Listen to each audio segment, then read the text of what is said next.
I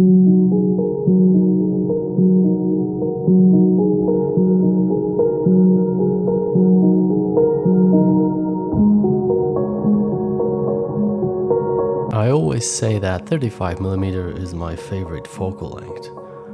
I use it for like 80% of my works, and I think it's the most versatile focal length for photography overall.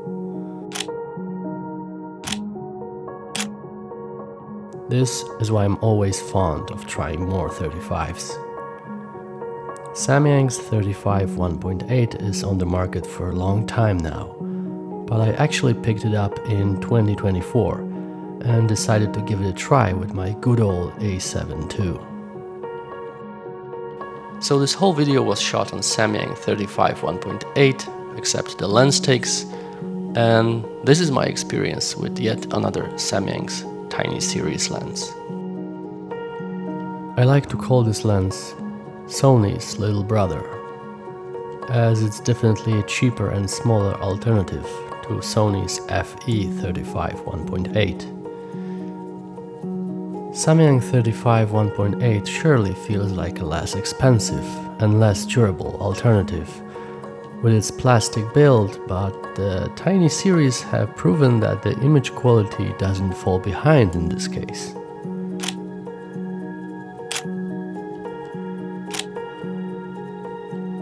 I guess until now everyone has tested this lens on the technical basis, and I hate to talk about raw specs, but it's worth mentioning that the focusing ring acts quite well and is pretty decent while focusing in manual mode. You can switch the lens to aperture mode or program the custom mode through the lens station, but I think it's not that useful. I think Samyang should have just made a standard AF-MF switch. While the AF is slower than Sony's 35 1.8, it is very good and works flawlessly most of the time.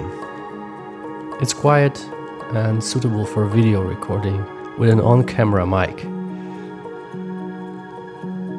The small weight makes it a really good carry with the A7 line. It actually makes the A7 a reasonably compact everyday camera, and the weather sealing is a very nice feature which, for example, the 45 1.8 didn't have. It's also nice to use in a gimbal because the setup is not front heavy at all. I really like the rendering of this lens and its accurate AF. It makes everyday photography fun and provides great image quality while fully open. However, it needs to be stopped to like 2.8 to really shine. Nonetheless, it's fine for basically any type of photography: street, portrait, or landscape. The contrast and colors are very good, and it's decent for black and white shots too.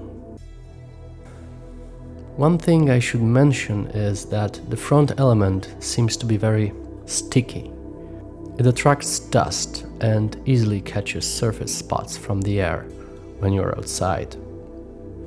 I usually don't use filters for my lenses, and I prefer to shoot without them.